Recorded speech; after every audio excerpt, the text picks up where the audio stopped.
አያችሁ ማል ሜክሲኮ ውስጥ ማል ሜክሲኮ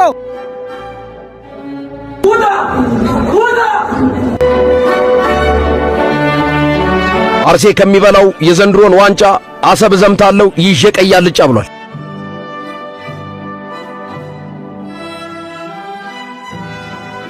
ሁለተኛ ዝግብ ትገባ አንገድ እንደዚህ ቆረጣ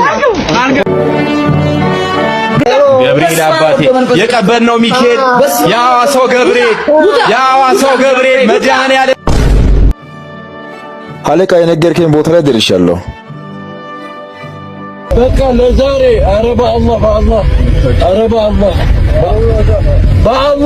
አላህን ፍራ በላቸው። ኧረ እያስደበሩኝ ነው ይወጣለሁ። በላንደስ ምታስፈራራ ለራስ ለምንድን ነው የምታየው? ነችና ከዚህ በላይ ነው ምን ላውጣ አይኑን ውጪ ላንተ ልታውጥ